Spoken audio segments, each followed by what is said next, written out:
ज़्यादा लंबी होगी, वो तुम्हें किसी को दिखाने की जरूरत नहीं पड़ेगी, वो खुद दिख जाएगी। इसीलिए अभी क्या करो, पढ़ते चले जाओ। जब तुम्हारी मेहनत होगी, जब तुम्हारा रिजल्ट आएगा तो वो लोगों को खुद उससे जवाब मिल जाएगा, आपको दिखाने की जरूरत नहीं पड़ेगी। Hello everyone, this is Supriya Damkar and आज ये चैप्टर केमिस्ट्री का second chapter acid base and salt का सेकेंड लेक्चर है। इसके पहले वाले लेक्चर्स में हमने क्या क्या चीजें डिस्कस कर रखी हैं, इसके पहले वाले लेक्चर में हमने क्या क्या चीजें पढ़ी थी कि एसिड क्या होता है, बेस क्या होता है, स्ट्रॉन्ग एसिड होते हैं, वीक एसिड होते हैं। जो स्ट्रॉन्ग एसिड होते हैं वो उन्हें हम टच करेंगे तो हमारे हाथ वगैरह जल जाते हैं ना, हमारे हाथों पे प्रॉब्लम हो जाएगी, ये सब सारी चीजें होती थी। और जो वीक एसिड रहते थे, मैंने क्या बताया था कि कई सारे ऑल्फैक्टरी इंडिकेटर्स भी होते थे।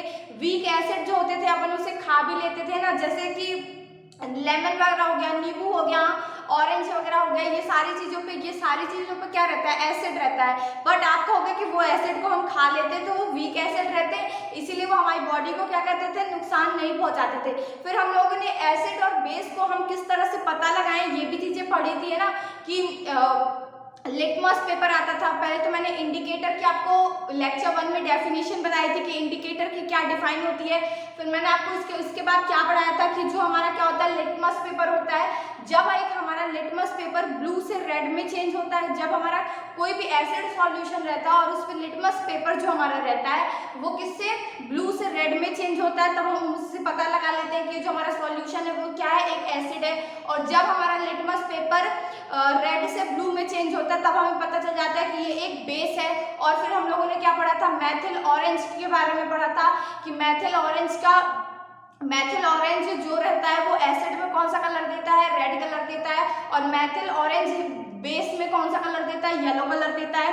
और फिर हम लोगों ने पढ़ा था कि एक और फिनफ्थलीन पढ़ा था कि फिनफ्थलीन, अच्छा ये बात आपको याद है ना कि मैथिल ऑरेंज और जो फिनफ्थलीन रहता है वो किस फॉर्म में होता है, लिक्विड फॉर्म में होता है, वो सॉल्यूशन के फॉर्म में होता है। लेकिन जो हमारा लिटमस होता है वो पेपर के फॉर्म में होता है। ये सारी चीजें मैंने आपको प्रीवियस वाले लेक्चर में पढ़ा रखी है। तो जिस भी बच्चे को ये सारी चीजों पे कंफ्यूजन है, डाउट है, तो डेफिनेटली वो वहां पे जाके उस लेक्चर को देख सकते हो, क्योंकि ना बेसिक सी चीजें अगर आप नहीं समझते जाओगे तो फिर आपको बाद में दिक्कत जाएगी। मैं जब डायरेक्ट बोलूंगी कि स्ट्रॉन्ग एसिड लेना है, वीक एसिड लेना है, तो आपके दिमाग में वो एग्जाम्पल्स जो रहते हैं वो याद नहीं आ रहे होंगे। इसीलिए पहले लेक्चर 1 को देखना, फिर लेक्चर 2 इस लेक्चर को पढ़ना, तो आपके कॉन्सेप्ट और भी ज्यादा अच्छे तरीके से क्लियर हो रहे होंगे। आज इस लेक्चर में मेनली हम किसके बारे में पढ़ेंगे, जो एसिड होते हैं उनकी क्या प्रॉपर्टीज होती हैं। देखो एसिड का नॉर्मली डेफिनेशन वगैरह, स्ट्रॉन्ग एसिड, वीक एसिड मैंने लेक्चर 1 में बता दिया। आज यहाँ पे अपन मेनली 8 एसिड की 8 प्रॉपर्टीज होती हैं, उसके बारे में अपन डिस्कस करेंगे। और ये भी देखेंगे कि जो हर एक एसिड है उसमें कॉमन क्या होता है। जैसे अपन कहते हैं ना, हम इंसानों में क्या कॉमन है, सबकी 2 आंखें, सबका ऐसा वैसा है, तो जो एसिड होता है उसमें क्या चीजें क्या रहती है, कॉमन रहती है, ये भी आज हम डिस्कस करेंगे। जो एसिड होता है उसमें हाइड्रोजन पार्ट कॉमन होता है, और जो बेस रहते हैं वो अपन नेक्स्ट लेक्चर में पढ़ेंगे।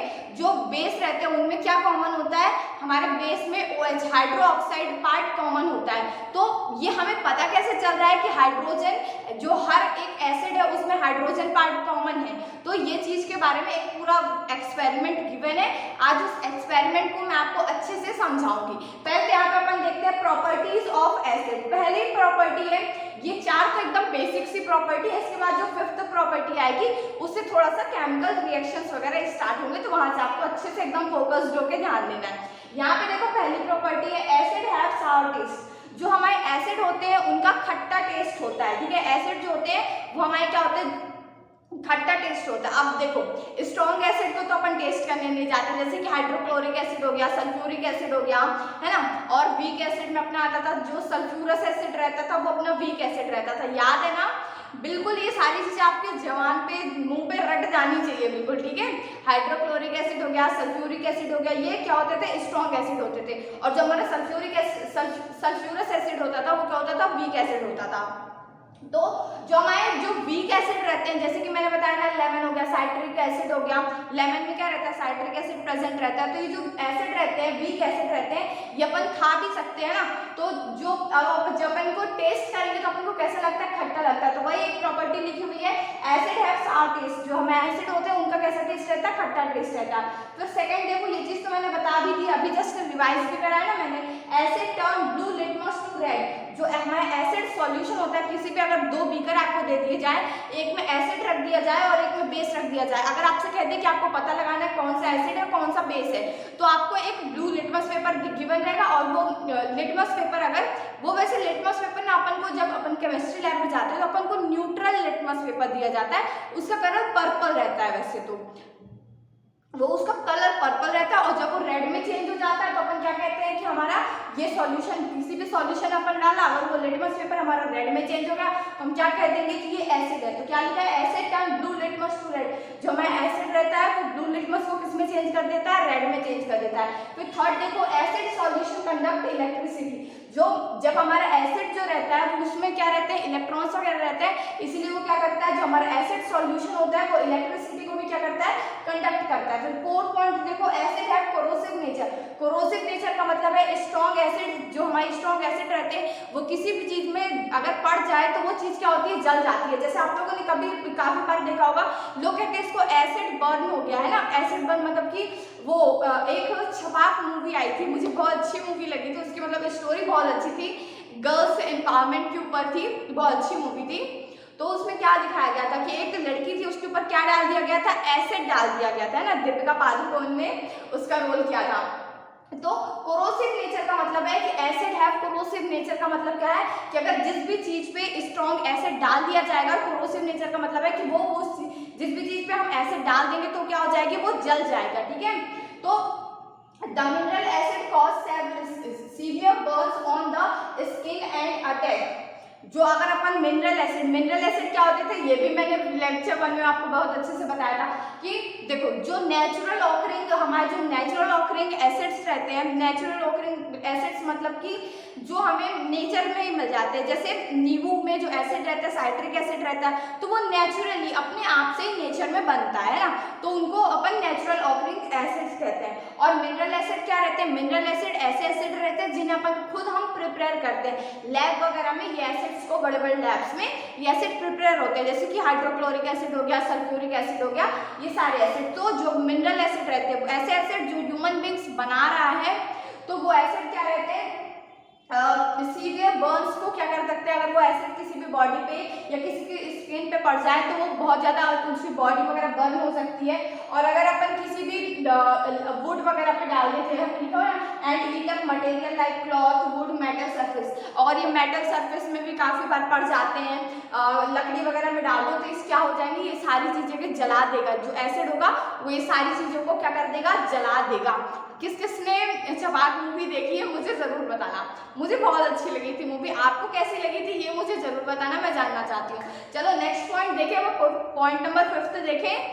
5th पॉइंट देखो यहाँ पे, acid react with metal to form hydrogen gas.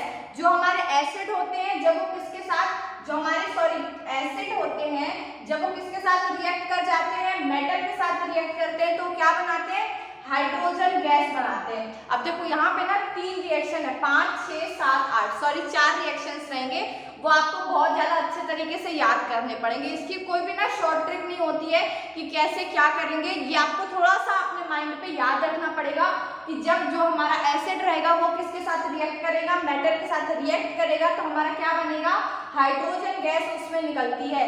ये बात याद रखना। अगर आपको कोई भी कहे कि ऐसा ना एग्जाम में क्वेश्चन पूछ लिया जाता है कि कोई भी एक एसिड है वो किसी चीज से रिएक्ट कर रहा है तो हमारी हाइड्रोजन गैस निकल रही है, तो आपको ये चीज पता होना चाहिए कि हाइड्रोजन गैस कब निकलती है, जब कोई भी एक एसिड किसके साथ रिएक्ट करता है, मेटल के साथ रिएक्ट करता है। तो देखो यहाँ पे ऐसे इतना स्टेटमेंट वगैरह तो आपको याद करने की जरूरत नहीं है, बट आप ये ऐसा डायरेक्ट याद कर लो, यहाँ पे मेटल प्लस में जब एसिड, जब हमारा मेटल हमारा एसिड के साथ रिएक्ट करता है तो क्या बनता है, सॉल्ट बनता है और हाइड्रोजन गैस बनती है। एग्जाम्पल देखो, मेटल तो अपन कोई भी ले सकते हैं, जिंक ले लो, कॉपर ले लो, एल्युमिनियम ले लो, कोई भी मेटल ले लो, इससे तो आपको कोई प्रॉब्लम नहीं है। मैंने यहाँ पे जिंक लिया है। अब यहाँ पे एसिड में आप जरूर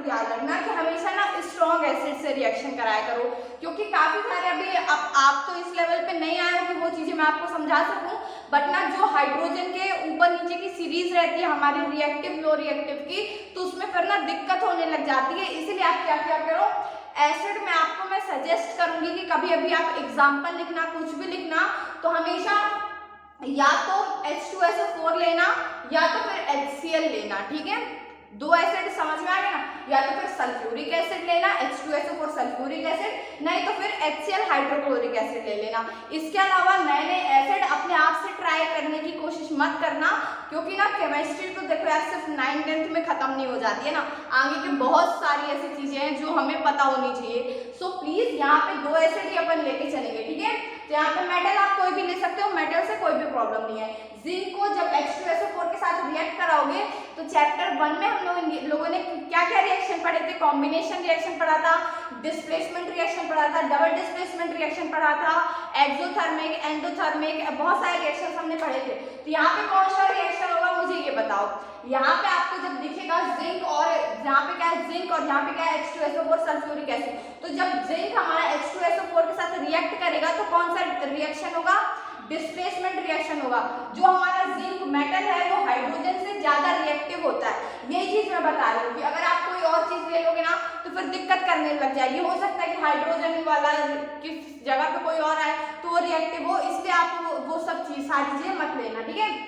तो यहाँ पे देखो जिंक ज्यादा रिएक्टिव मेटल होता है और हाइड्रोजन जो होता है वो हमारा कम रिएक्टिव होता है। तो यहाँ पे जिंक क्या करेगा, हाइड्रोजन को क्या कर देगा, रिप्लेस कर देगा। रिप्लेस करना मतलब डिस्प्लेस कर देगा। ये रिएक्शन यहाँ पे हमारा कौन सा होगा, डिस्प्लेसमेंट रिएक्शन।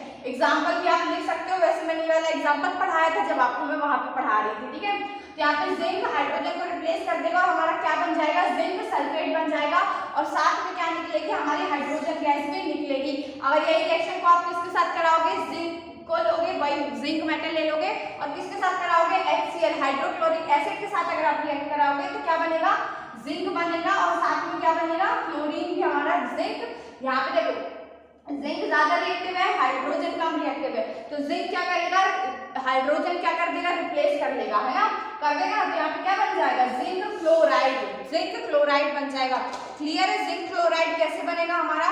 अब जिसको अगर ये जिंक क्लोराइड बनाना नहीं आता तो उसको एक बार बता देते हैं, वैसे हमने ये सिखाया हुआ है। जिंक के ऊपर कितना चार्ज रहता है, 2 चार्ज, और हमारा क्लोरीन के ऊपर कितना, 1 नेगेटिव चार्ज। इसका 2 चार्ज है, इसका 1 चार्ज है, क्रॉस मल्टीप्लाई ऐसे कर दोगे ना तो क्या आ जाएगा, जिंक पे कौन सा नीचे अपन लिखेंगे ये, तो 1 तो अपन लिखते नहीं है। क्लोरीन पे क्या लिखोगे, क्लोरीन पे क्रॉस मल्टीप्लाई किया तो 2, तो ये ZnCl2 ऐसे बनेगा। जब हमारा जिंक हाइड्रोक्लोरिक एसिड के साथ रिएक्ट करेगा तो हमारा क्या बनेगा, जिंक क्लोराइड, जिंक क्लोरीन बनेगा और साथ में क्या निकलेगी, हाइड्रोजन गैस भी निकल रही होगी। अब चाहो तो आप इस रिएक्शन को बैलेंस कर सकते हो, यहाँ पे 2 हाइड्रोजन है, यहाँ पे 2 लगा लो, ठीक है, और यहाँ पे एक जिंक है, यहाँ पे क्या 2 क्लोरीन है, यहाँ पे 2 लगा दिया तो ये 2 क्लोरीन के लिए भी हो जाएगा। आई होप आपको बैलेंसिंग भी याद होनी चाहिए, ठीक है। इक्वेशन को बैलेंस कर दिया करो कहीं पे भी आए। अब देखो इसका एक ना ये इससे मतलब ये वाला रिएक्शन से एक क्वेश्चन डेफिनेटली एग्जाम में जरूर पूछता है कि जो हम अपने घर में दही जमाते हैं या फिर अचार वगैरह रखते हैं तो उसको हमें मेटल के डब्बे में, स्टील वगैरह के डब्बे में क्यों नहीं रखना चाहिए, उसको हमें कांच वगैरह की बर्नी में क्यों रखना चाहिए, ये क्वेश्चन आता है। आप लोगों ने देखा भी होगा जो हमारी दादी माँ लोग थी वो जब अचार वगैरह रखती थी ना तो वो कांच की बर्नी में अचार रखती थी, कांच की बर्नी में अचार रखती थी। और दही वगैरह भी आप अधिकतर घरों में देखोगे कि कांच के बर्तन में जमाई जाती है। तो ऐसा क्यों होता है, उसका साइंटिफिक रीजन आज अपन देखते हैं। देखो, curd and other food stuff such as vinegar, lemon juice should not be kept in metal vessels because they contain acid which can react with metal of the vessel to form poisonous metal compound। सबसे पहले तो ये चीज आप note कर लो, ये 4 line आप note कर लो, एग्जाम में बहुत बार ये चीज पूछी जाती है। तो देखो मैं आपको सीधा सीधा समझाती हूँ। जब हम जो अचार रहता है आम का, जैसे अपन आम के अचार की अगर अपन बात कर लें तो उसमें क्या रहता है, एसिड रहता है। आम जो रहता है खट्टा रहता है तो उस पर भी क्या है, एक एसिड रहता है। और जब वो अचार वगैरह रख दिया जाता है तो उस पर एसिड है। और अगर अपन एसिड को क्या कर ले, स्टील के बर्तन में रख लेंगे, वो एक मेटल है। देखो एसिड आम से आ गया और स्टील का बर्तन है तो वो क्या हो गया, मेटल हो गया। एसिड कहाँ से आ गया, आम से आ गया, स्टील का बर्तन मेटल कहला गया। तो जब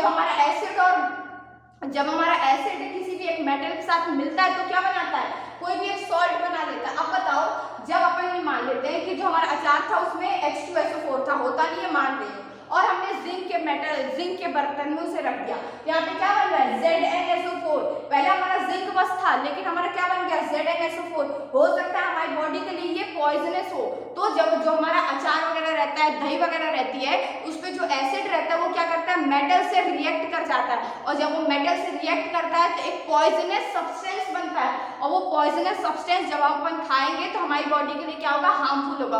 और इसका सीधा सीधा एग्जांपल तो मैंने अपने घर में खुद देखा है कि एक बार क्या हुआ था, गलती मेरी थी, मैंने वो आम का अचार का वो जो बॉक्स होता है, डब्बा होता है कांच का, उसमें क्या किया था, स्टील की चम्मच, स्टील भी एक क्या है, मेटल है, तो मैंने उसमें अचार निकाला और स्टील की चम्मच उसी बॉक्स में डाल दी। जब मैंने 4-5 दिन बाद उस डब्बे को मम्मी ने दोबारा खोला तो देखा कि वो जो चम्मच थी ना वो एकदम कट सी गई थी, पूरी कट सी गई थी। वो मैंने रियल एग्जाम्पल मैंने देख रखा है। इसीलिए अपन को क्या करना है, केमिस्ट्री तो पढ़ रहे हैं, बट काफी बच्चे कहते हैं ना ये एटम मॉलिक्यूल केमिस्ट्री पढ़ के हम क्या करेंगे, पढ़ोगे तब तो समझ में आएगा कि कहाँ उसका रियल लाइफ एप्लीकेशंस भी हमें देखने को मिलते हैं। इसीलिए हमें क्या करना चाहिए, जो मेटल्स के बॉक्स रहते हैं उसमें कभी भी अचार दही वगैरह नहीं रखनी चाहिए। क्यों, क्योंकि जो सार जो हमारे खट्टे सब्सटेंस रहते हैं वो उनमें क्या रहता है, एसिड रहता है, और जब वो एसिड हमारे मेटल्स के साथ रिएक्ट कर देता है तो क्या बना लेता है, पॉइजनस कंपाउंड बना लेता है, और जब वो पॉइजनस कंपाउंड बना लेगा उसको हमारी बॉडी कंज्यूम करेगी तो डेफिनेटली हमारे लिए हार्मफुल होगा। इसीलिए ये क्वेश्चन पूछा जाता है, काफी बार पूछा गया है, आप इसे नोट कर लो। फिर अपन 6th पॉइंट पे चलते हैं, ठीक है। अच्छा, नेक्स्ट पॉइंट पढ़ाने से पहले मैं आपको ये बता दी, ये चीज बता देती हूँ डायग्राम की मदद से कि ना वो हमें कैसे पता चलता है कि जब मेटल और किससे रिएक्ट करता है, एसिड से रिएक्ट करता है तो हमारी हाइड्रोजन गैस ही निकलती है।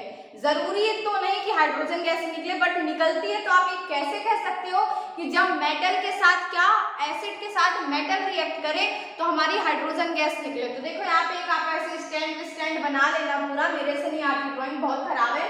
तो यहाँ पे क्या करना, एक आपको टेस्ट ट्यूब लेना, उसके ऊपर एक रबर का कॉर्क लगाना, रबर का कॉर्क ना बोलो, सीधे ढक्कन बोलो, हिंदी अपनी लैंग्वेज। एक टेस्ट ट्यूब लेना, उसमें एक ढक्कन लगा लेना, उसमें क्या करना, जिंक तो एक मेटल है, ठीक है, जिंक के छोटे छोटे ग्रेन्यूल्स डाल लेना, ठीक है, छोटे पत्थर को ग्रेन्यूल्स बोलते हैं, तो जिंक ग्रेन्यूल्स डाल लेना। और उसमें क्या करना, जैसे अभी जस्ट मैंने यही रिएक्शन तो बताया कि जिंक किसके साथ रिएक्ट करेगा, जब H2SO4 सल्फ्यूरिक एसिड के साथ रिएक्ट करेगा, तो यहाँ पे जिंक डाल लेना और H2SO4 डाल लेना, सल्फ्यूरिक एसिड डाल लेना।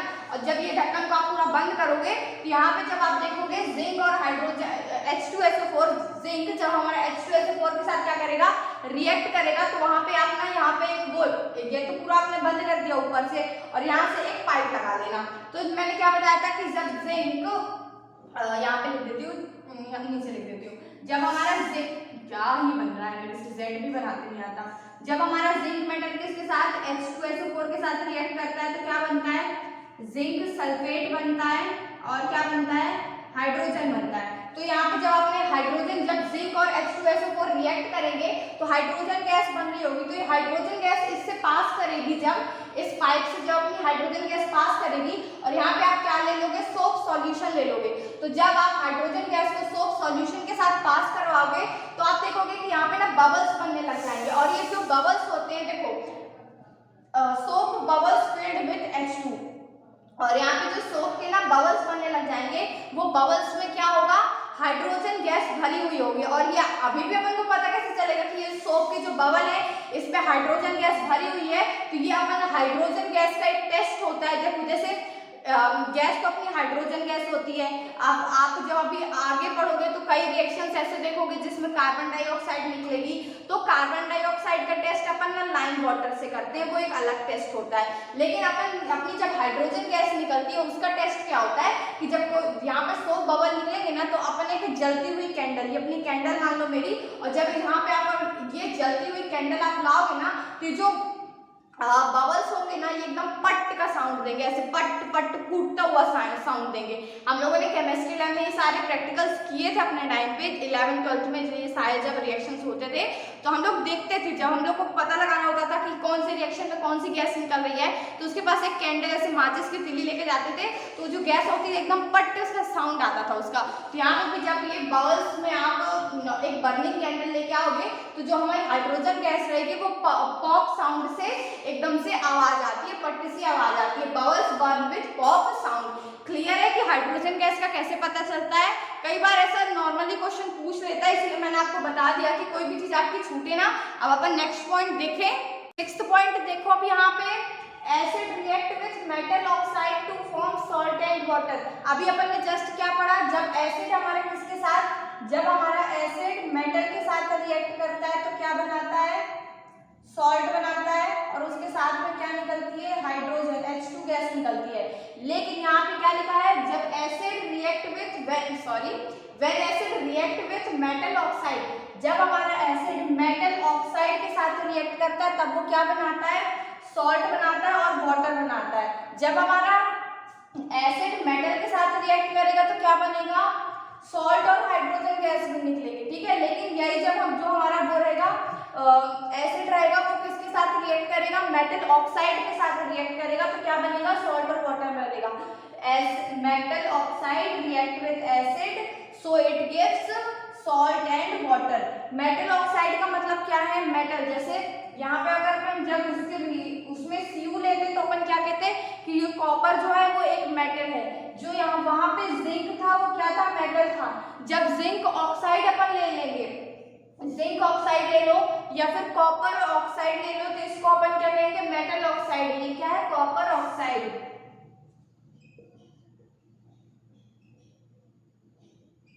ठीक है। ये कॉपर ऑक्साइड, यहाँ पे जब कोई भी मेटल का अपन ऑक्साइड ले लेंगे, जैसे यहाँ पे कॉपर ऑक्साइड ले लिया, उसको किसके साथ रिएक्ट कराएंगे, एसिड के साथ। यहाँ पे कौन सा एसिड ले लिया, हाइड्रोक्लोरिक एसिड ले लिया, तो यहाँ पे क्या बन जाएगा, CuCl2, कॉपर फ्लोराइड,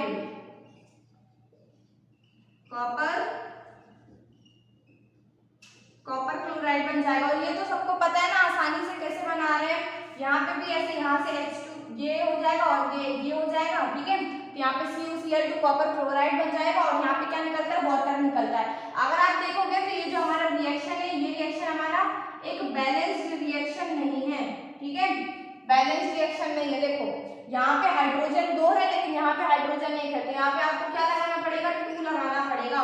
और यहाँ पे क्लोरीन कितना है, 2 है, यहाँ पे जब 2 लगा दोगे तो क्लोरीन कितना हो जाएगा, 2 हो जाएगा, ठीक है। ऑक्सीजन इस साइड पे कितना है, 1 ऑक्सीजन है, इस साइड पे भी 1 ऑक्सीजन है, इस साइड पे कॉपर कितना है, 1 कॉपर है, इस साइड पे भी 1 कॉपर है। सो अब इक्वेशन हमारा क्या हो गया, बैलेंस्ड केमिकल इक्वेशन हो गया, ठीक है।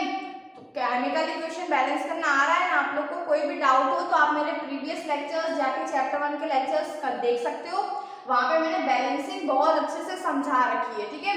तो ये तो बहुत आसान था, इसमें ऐसा कुछ था नहीं। देखो जब मेटल ऑक्साइड, कोई भी मेटल ऑक्साइड हमारा रिएक्ट करेगा एसिड से तो क्या बनाएगा, जल्दी से बताओ क्या बनाएगा, वो एक सॉल्ट बनेगा और हमारा उसके साथ में क्या निकलेगा, पानी निकलेगा। जब एसिड मेटल के साथ रिएक्ट करेंगे तो हमारी हाइड्रोजन गैस निकलेगी, और जब यही एसिड किसके साथ रिएक्ट कर जाएंगे, मेटल ऑक्साइड के साथ रिएक्ट करेंगे तो हमारा क्या निकलेगा, बताओ तो, सॉल्ट और वाटर बनेगा। क्लियर हो गया। नेक्स्ट 7th पॉइंट बताऊं। 7th देखो, 7th है हमारा acid react with base to form salt and water. जब हमारा एसिड किसके साथ रिएक्ट करता है, बेस के साथ रिएक्ट करता है, तब वो क्या बनाता है, सॉल्ट और वाटर। और ये रिएक्शन को अपन क्या कहते थे, ये मैंने चैप्टर 1 में भी आपको पढ़ाया है। ये रिएक्शन जब एसिड और बेस रिएक्ट करता है तो हमारा जब सॉल्ट और वाटर बनता है तो इस रिएक्शन को अपन क्या कहते हैं, न्यूट्रलाइजेशन रिएक्शन कहते हैं ना। देखो when acid react with base to form salt and water it is called neutralization reaction।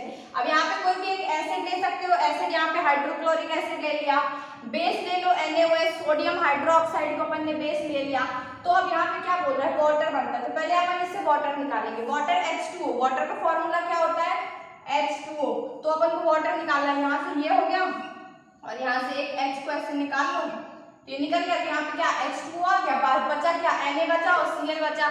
Na पे पॉजिटिव चार्ज होता है, Cl पे नेगेटिव तो NaCl बन जाएगा, ठीक है, क्लियर है। जब कोई भी एक एसिड किसी भी एक बेस के साथ रिएक्ट करता है तब वो क्या बनाता है, सॉल्ट बनाता है और वाटर बनाता है। एग्जाम्पल क्या हो सकता है, HCl प्लस NaOH, तो अपना क्या बन जाएगा, NaCl sodium chloride and water अपना बन जाएगा, ठीक है। अब यहाँ पे देखो, when an acid is treated with a base, the base neutralize the acid and destroy its acidity।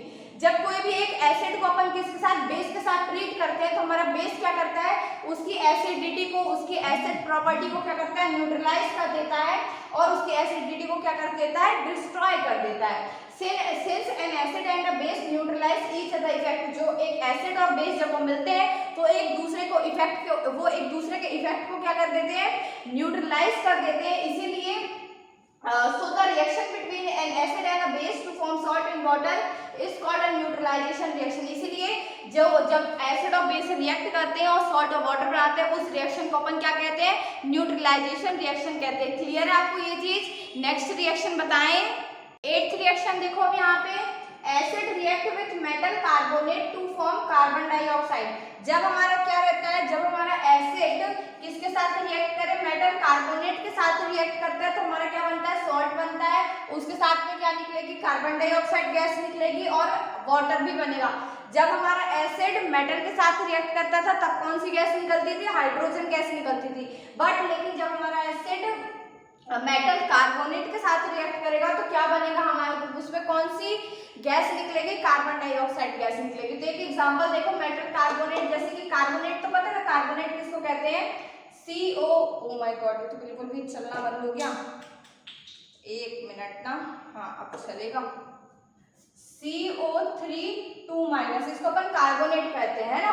तो कार्बोनेट और सोडियम का इसके साथ फॉर्मूला बनाओगे सोडियम का तो कैसे बनाओगे, Na, इस पे तो एक पॉजिटिव चार्ज होता है तो इस पे एक पॉजिटिव चार्ज, इस पे 2 नेगेटिव चार्ज, मल्टीप्लाई कर दो तो क्या बन जाएगा, Na2CO3 बन जाएंगे, ठीक है, क्लियर है ना। तो यहाँ पे मेटल कार्बोनेट अपन ने क्या ले लिया, सोडियम कार्बोनेट ले लिया, उसको किससे रिएक्ट कराया, हाइड्रोक्लोरिक एसिड HCl से रिएक्ट कराया तो क्या बन जाएगा, NaCl और कार्बन डाइऑक्साइड और साथ में क्या निकलेगा, वाटर निकलेगा। अब जैसे उस रिएक्शन में मैंने आपको बताया था कि हाइड्रोजन गैस का अपन पता कैसे लगाते हैं कि हाइड्रोजन गैस निकल रही है, तो उसको जब अपन सोप सॉल्यूशन से पास कराते थे ना पूरे रिएक्शन को, जो गैस निकलती थी उसको अपन सोप सॉल्यूशन से पास कराते थे तो अपन को पता चलता था वो जो उसके पास जो अपन बर्निंग कैंडल लाते थे, एक जलती हुई कैंडल लाते थे तो वो जो बबल्स होते थे वो पॉप साउंड, पट से ऐसे साउंड आता था, उससे बर्न होते थे। अब लेकिन यहाँ पे वहां तो हाइड्रोजन का तो अपन ने पता लगा लिया था। अब यहाँ पे कार्बन डाइऑक्साइड का अगर आपसे कोई बोलते पता लगाओ तो आप कैसे पता लगाओगे, तो देखो CaOH2 कैल्शियम हाइड्रोक्साइड ही होता है, ठीक है, कैल्शियम हाइड्रोक्साइड जिसको अपन कहते हैं लाइम वाटर, ठीक है। तो जब लाइम वाटर में कोई भी एक टेस्ट ट्यूब ले लो, जब आप लाइम, उसी तरह से सेम आपका वो सारी प्रोसीजर हाइड्रोजन वाले की तरह रहेगी। ये रिएक्शन में जो भी चीजें Na2CO3 और HCl एक टेस्ट ट्यूब में ले लेना, उस पर कॉर्क लगा देना ऊपर और वही सेम पाइप आप लेके जाओगे। बट वो पाइप में जैसे अपन ने उस बड़े से ट्यूब में क्या भरा था, अपन ने सोप सॉल्यूशन भरा था, तो अब यहाँ पे अपन क्या करेंगे, कैल्शियम हाइड्रोक्साइड लाइम वाटर रखेंगे। और जब लाइम वाटर में वो जो टेस्ट ट्यूब से अपनी वो जो तार निकल रही थी ना जिससे हाइड्रोजन गैस आ रही थी, तो यहाँ पे जब लाइम वाटर में क्या पास होगी, कार्बन डाइऑक्साइड पास होगी, तो जो लाइम वाटर होगा उसमें ना ये रिएक्शन पूरा होता है और क्या बन जाता है, कैल्शियम कार्बोनेट बन जाता है। और कैल्शियम कार्बोनेट के साथ साथ पानी भी बनता है। तो जब ये कैल्शियम कार्बोनेट बनता है तो ये PPT होता है ना, PPT का मतलब तो आप सबको पता है ना, प्रिसिपिटेट मतलब कि जो चीजें पानी में ना घुल रही हो। तो आप देखोगे ना कैल्शियम हाइड्रोक्साइड पहले पूरा सफेद रहेगा, लेकिन जैसे ही उसमें कार्बन डाइऑक्साइड अगर पास होगी तो वो व्हाइट बनने लग जाएगा और हमें पता चल जाएगा कि ये कौन सी गैस है, कार्बन डाइऑक्साइड गैस है। सो आई होप आपको मेरे साथ पढ़ाई करने में अच्छा लगा होगा। आज हमने क्या पढ़ा, एसिड की 8 प्रॉपर्टीज जो थी वो हमने पढ़ी। नेक्स्ट लेक्चर में, अपकमिंग लेक्चर में हम बेसिस के बारे में पढ़ रहे होंगे और उससे पहले अपन ये भी चीज एक लेक्चर में पढ़ेंगे कि जो एसिड होते हैं उनमें क्या चीज कॉमन होती है। वैसे तो हाइड्रोजन कॉमन होता है बट वो पूरा एक्सपेरिमेंट रहता है और उस एक्सपेरिमेंट से काफी सारे क्वेश्चंस पूछे जाते हैं। तो नेक्स्ट लेक्चर में पहले अपन वो पढ़ेंगे, फिर उसके बाद अपन क्या पढ़ेंगे, बेस के बारे में पढ़ेंगे, बेस की प्रॉपर्टीज पढ़ेंगे, ठीक है। सो आई होप आपको मेरे साथ पढ़ाई करने में अच्छा लगा हो, मजा आया हो, तो प्लीज इस वीडियो को लाइक करो, मेरे चैनल सुप्रिया कामकार को सब्सक्राइब करो and do share this video with your friends. पढ़ाई करते रहो। Thank you so much, all the best.